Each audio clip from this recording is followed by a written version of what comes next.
This episode of the Brilliance Plus Passion podcast is brought to you by the Podcast Reach System. Are you ready to exponentially reach more profitable customers? Launching and hosting your own show is your proven best solution for networking, client attraction, and establishing your celebrity expert brand. Visit www.podcastreachsystem.com and claim your rightful place as the leading star of your industry so you make a difference for your community, market, and audience.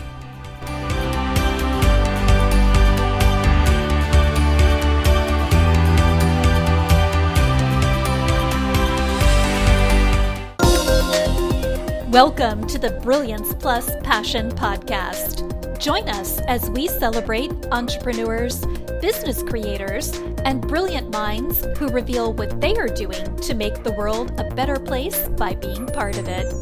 Be sure to visit our website at www.brilliancepluspassion.com. While you're there, subscribe to us via your favorite network.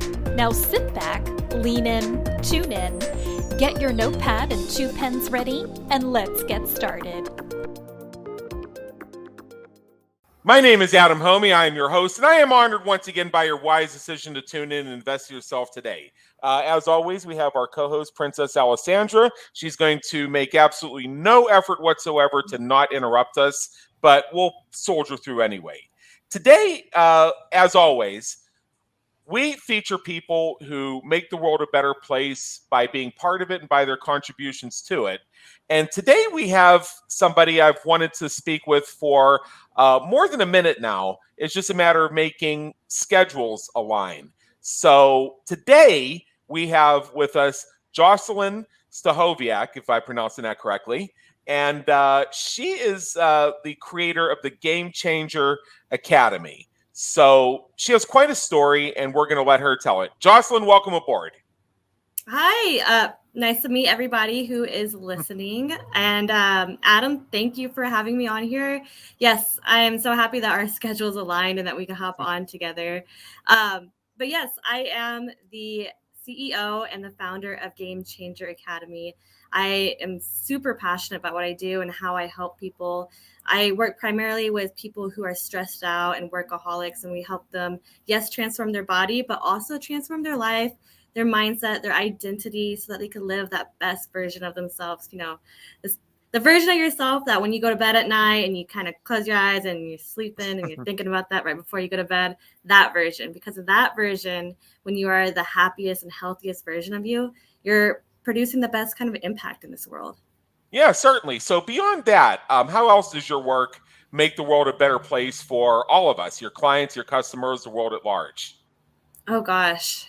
It's hard to kind of pinpoint one thing, but just kind of taking it one individual at a time. I mean, in a perfect world, I would love to be able to help everybody, but I do believe that there is a coach for everybody, but not any coach could coach everybody.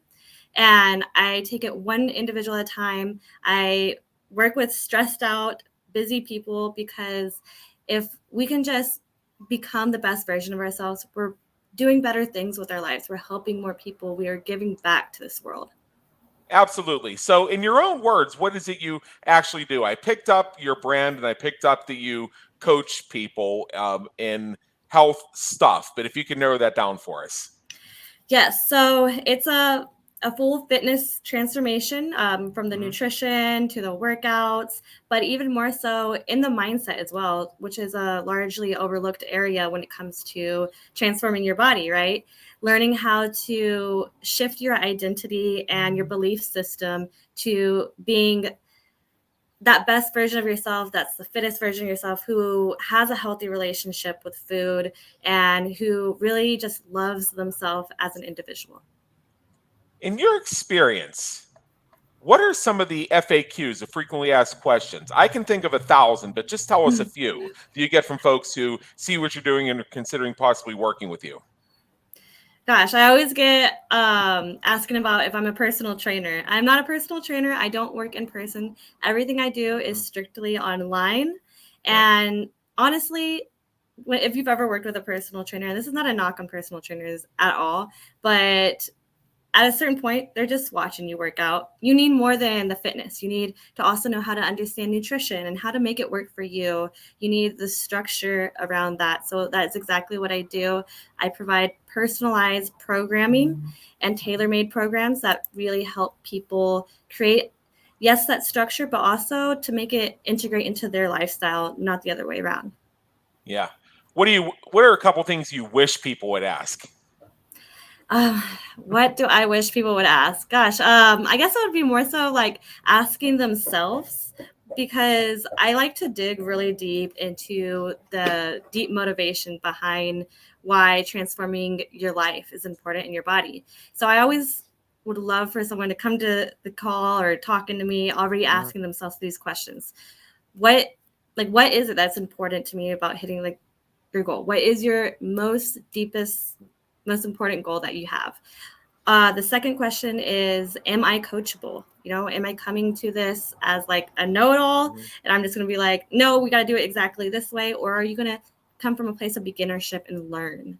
And then also, what is my ultimate goal? Like if you could imagine 6 months from now, let's say, and you could be exactly where you want to be, what would it look like for you? Not just physical, not just your body, but your energy, your mental state, your emotional state. What is that best version? And get really, really clear on that, because that's what I help people achieve. Yeah, I mean, my own journey, it actually started just about a year ago. First of all, as a result of me screwing around on Tinder, I ended up meeting a woman, believe it or not. And that one didn't last very long, but something about the experience lit up a fuse inside me that hadn't been even sparking for about 10 years at that point. So the direction I actually went began with personal rebranding. I hated everything about my wardrobe. I think you made an allusion either earlier in this conversation or perhaps in the green room about how when people go shopping for their clothing and they often hate it because they go to places and they just can't find anything that fits. I was shocked. I was 43 years old when I discovered, no, 44, when I discovered for the first time that it's actually a thing to buy jeans off the rack and then have them tapered. I didn't know that was a thing. So yeah. So I went through that, everything with the color analysis, and I discovered that I'm what's called a summer, or however that came out. And then you got really into it. and then went through about 35 different measurements, one of which is I found out that I am a broad-shouldered man, and I mean literally, because my shoulders are 4 inches wider than they're supposed to be if I was perfectly symmetrical. I think she did about 28 or 30 different measurements. I have the book in the other room, and one of them was not the waist. Oh, really? That's the first thing that people are trained to measure is like, well, what's your waist size? And even with the way clothing is designed, it's really not consistent. One brand's 36 is another brand's 32. So then people go shopping places and then they wonder why it is that they can't seem to find anything that fits them properly. And they don't have even the background to find things that fit their body shape. And then they talk about ideal body shape, but what is that for you? The ideal body shape? I mean, just in general, I'm asking that rhetorically. Yeah. I mean, to oversimplify, and correct me if I'm mistaken here because you're the subject matter expert, some people are just simply not designed to be skinny. Oh, yes, there are different types of body types. And I would say that, every body type is beautiful. And there is a healthy version of your body type. Some people are naturally very lean, very skinny, and body typing or somatotype, whatever you want to call it. Yeah, that's one of the things we did, the somatotype. Yeah. Yes. So I don't really like to put anybody in a specific box per se, but it does say a lot about how your body works down to a hormonal level. And for example, if someone, there's ectomorph, mesomorph, and endomorph. Ectomorphs are those very lean people. Endomorphs are on the opposite side of the spectrum, and mesomorphs are in between. An endomorph, someone who might have trouble losing body fat. Ectomorph has trouble gaining muscle mass. And endomorph, when we look at their hormones and why they're struggling to lose body fat, it's often because they have a higher sensitivity to things like insulin. Insulin, Yeah. It is in relation to carbs. These are the people that tend to do really great on low carb diets, things like that. That's because, or low GI diets, I should say specifically, but that's just because when insulin is circulating through your blood, then your body is no longer in a fat burning state. It's now in a storage state. So if you have a high sensitivity to that, you're having insulin more frequently in your bloodstream. And of course, then it's going to be hard for you to lose body fat. The reverse could be said. I could go into everybody, but I'm not going to waste too much time. But as you can see, I know a lot about this. And I will say that there is a healthiest version of your body type, somatotype, and you really cannot switch from like one body type to another one unless you had like surgery, of course, but that's not natural. So the healthiest way, you cannot really change the shape of your body. It's necessarily just like your bone structure, because you can't really change your bone structure. Right.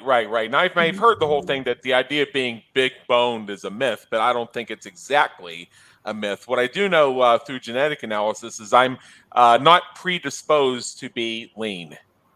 Mm-hmm. It's just not there. I mean, and if you go genetically through both sides and all four branches of my ancestry, it just doesn't exist. You're not going to find that type anywhere. No super lean string bean in your family? No. Not even the really tall ones.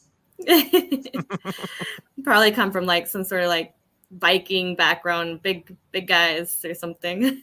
I'll take that as a compliment. Actually, I'm kind of a Euromut, so almost take your pick. Mm-hmm.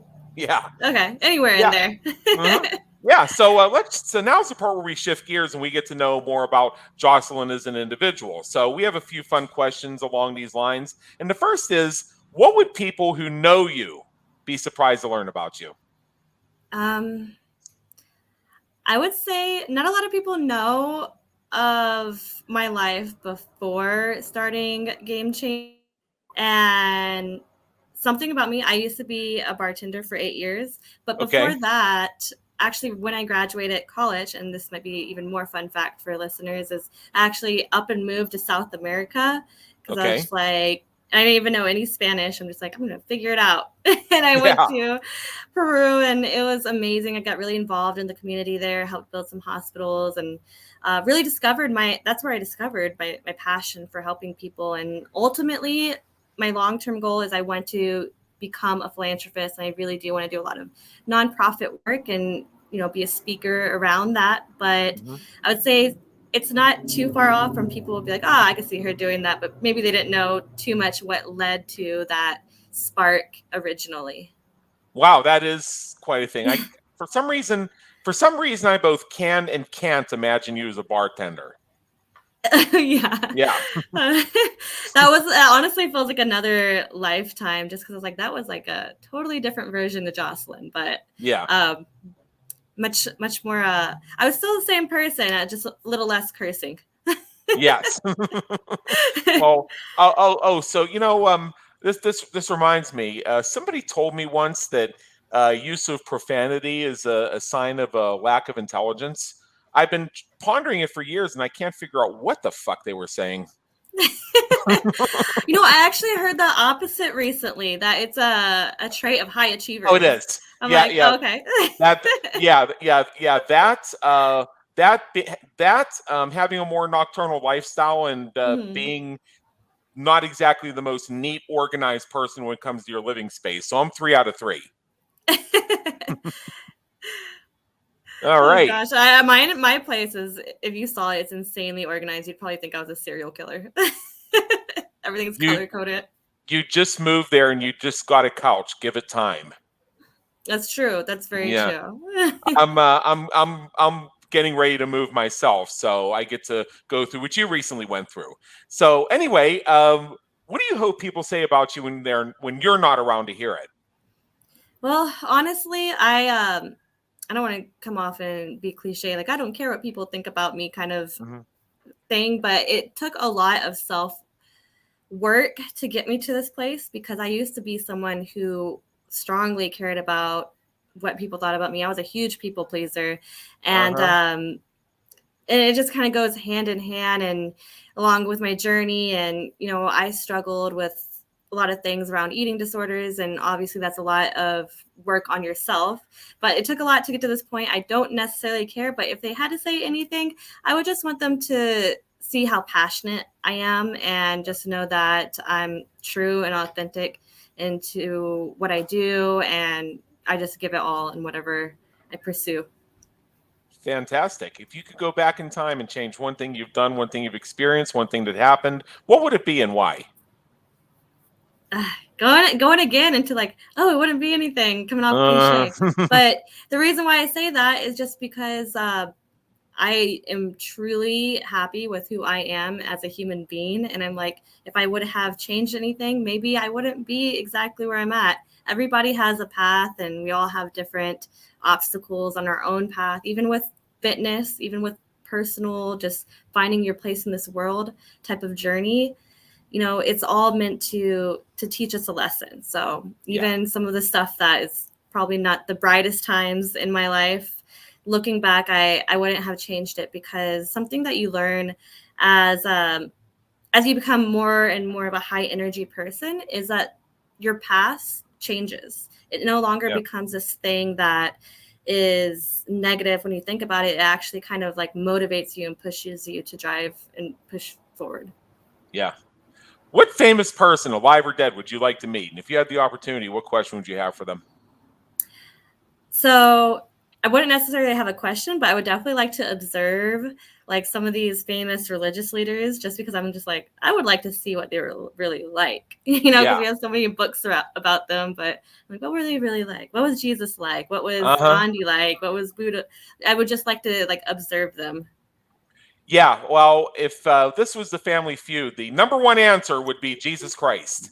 If I were to take Yes. 150 people or so who have passed through here in the years since we started this project, that would be the number one answer with a bullet. And one of the questions that I would have for him is if all that stuff that happened in the Bible was literally true, Mhm. or if that was the use of metaphor to describe things that they just didn't have the vocabulary for at the time. For example, he seems like the type of guy where if he invited you out to go hang out at a bar, and then he realized he forgot his wallet, you could see him saying to the server, "That's okay, we'll just have water." And then turn to his buddy and say, "Watch this." That would be amazing to have that kind of Yeah, ability. it would certainly save money I was for about to the typical say. college student on Thursday night. I can tell you that. I will have the chips and salsa and some water. Watch this, Yes. guys. Snap the fingers. Yes. Pull out 5-course meal. So, what motivates and inspires you to keep going when you're having a tough time or facing a challenge? Honestly, I used to think inwardly on this, and I realized that looking at myself to motivate me is not a great source of motivation. We should look at things that are naturally drawn towards us, that our energy naturally pulls towards. And for me, it's the community that I'm creating with Game Changer, and also with my outside outside organizations. I cannot talk. That's all right. Just Neither and can it's I. just gotta stumble sometimes. I gotta lisp, Yes. so sometimes it kicks in. But I would definitely say it's the community that I'm creating and really helping these people and changing their lives. Yeah. Well, I struggle over the words that, and I'm not making this up. I actually really struggle with susceptible for some reason. If I try and do a free form, I screw it up every time. Yet I can say anti-disestablishmentarianism and supercalifragilisticexpialidocious without any effort whatsoever. All right, so you have a gift for our listeners, and I'm going to share that with them in just a moment. But before I do that, in general, as we wrap up here, and we have about a minute left, what is one thing that you would urge our listeners to do? What is one action you would encourage them to take as soon as they finish listening? I would encourage them, a lot of these people, if they're listening to me, they want to start a fitness journey. I would encourage them to make a running list. And on this running list, really think about why this is important to you down to a deep level. and put it somewhere that you can see every day, and continually update this list. Whenever maybe you have a good workout and you just like something popped in your head, put it on the list. Remind yourself every single day, because this is what will help keep you driven towards your goal. It's there and it's reminding you about not just seeing your abs again, not just about getting a bigger butt, but like, what is seeing your abs and having a bigger butt going to do to you? Is it important because maybe it'll give you that confidence to where you could go into the dressing room and not feel ashamed when you look at yourself in those bright dressing room lights? Yeah, absolutely. So, all right. So for our people who are listening, who are not on our website looking in the show notes, who are out running, jogging, exercising, or whatever they're doing, I'm going to say this out loud twice. Everybody else go down and click. It is bit.ly. It's one of them bit.ly links /fasting formula guide. bit.ly /fasting formula guide. This is a resource for you that will help you with the use of, I believe it's intermittent fasting, to help you on your journey. And it's one of many places you can start. But check this out. Go sign up for it.